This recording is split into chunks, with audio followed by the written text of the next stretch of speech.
Homer the epic poet. The Greek poet Homer is credited with being the first to write down the epic stories of the Iliad and the Odyssey, and the impact of his tales continues to reverberate through Western culture. In spite of the fact that the Iliad and the Odyssey have had an enormous effect on Western culture, very little is known about their alleged author. Homer is a mystery. The Greek epic poet credited with the enduring epic tales of the Iliad and the Odyssey is an enigma insofar as actual facts of his life go. Some scholars believe him to be one man, others think these iconic stories were created by a group. A variation on the group idea stems from the fact that storytelling was an oral tradition, and Homer compiled the stories, then recited them to memory. Homer's style, whoever he was, falls more in the category of minstrel poet or ballader, as opposed to a cultivated poet who is the product of a fervent literary moment, such as a Virgil or a Shakespeare. The stories have repetitive elements, almost like a chorus or refrain, which suggests a musical element.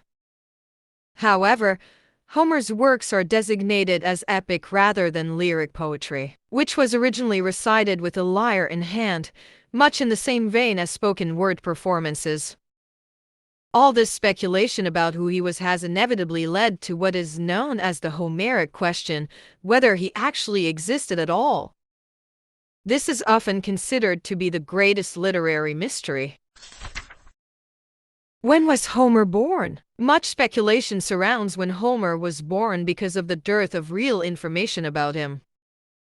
Guesses at his birth date range from 750 BC to 1200 BC because the Iliad encompasses the story of the Trojan War. So some scholars have thought it fit to put the poet and chronicler nearer to the time of that actual event.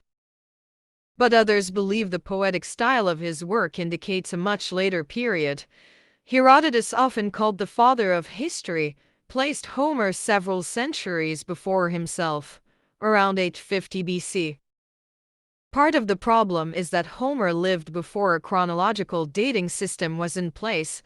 The Olympic Games of classical Greece marked 776 BC as a starting point by which to measure event periods.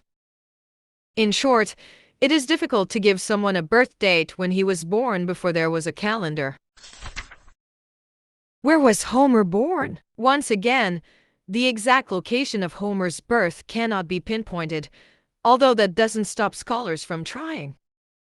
It has been identified as Ionia, Smyrna, or, at any rate, on the coast of Asia Minor or the island of Chios, but 7 cities lay claim to Homer as their native son. There is some basis for some of these claims, however. The dialect that the Iliad and the Odyssey are written in is considered Asiatic Greek, specifically Ionic. That fact, paired with frequent mentions of local phenomena, suggests, scholars feel, a familiarity with that region that could only mean Homer came from there.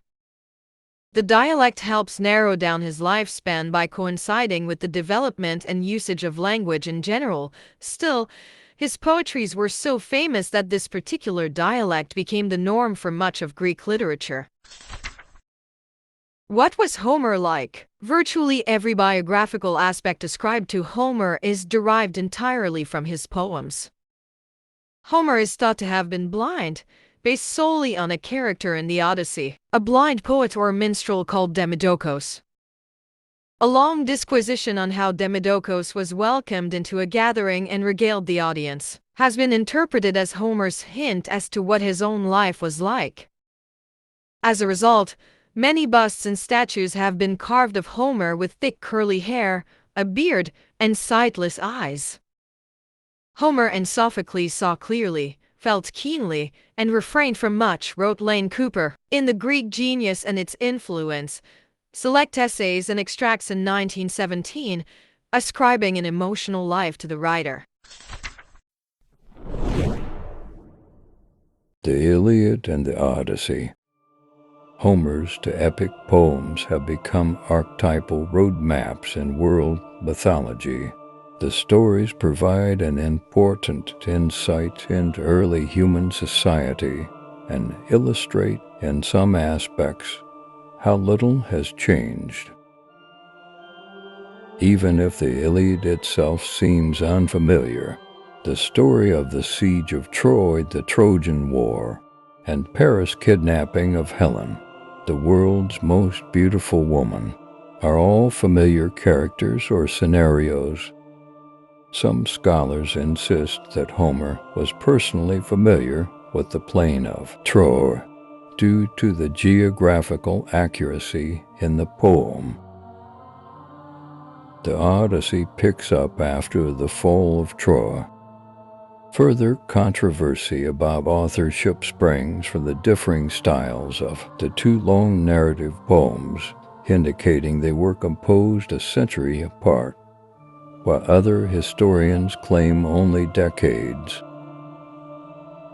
The more formal structure of the Iliad is attributed to a poet at the height of his powers, whereas the more colloquial, novelistic approach in the Odyssey is attributed to an elderly Homer. Homer enriched his descriptive story with the liberal use of simile and metaphor, which inspired a long path of writers behind him. His structuring device was to start in the middle of the medias res and then fill in the missing information via remembrances. The two narrative poems pop up throughout modern literature. Homer's The Odyssey has parallels in James Joyce's Ulysses, and his tale of Achilles in the Iliad is echoed in J.R.R. Tolkien's The Fall of Gondolin. Even the Coen brothers' film, O Brother, Where Art Thou?, makes use of the Odyssey. Other works have been attributed to Homer over the centuries, most notably the Homeric hymns, but in the end, only the two epic works remain enduringly his.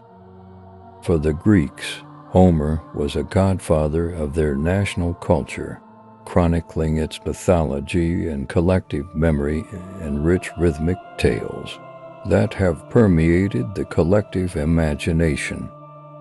Homer's real life may remain a mystery, but the very real impact of his works continues to illuminate our world today.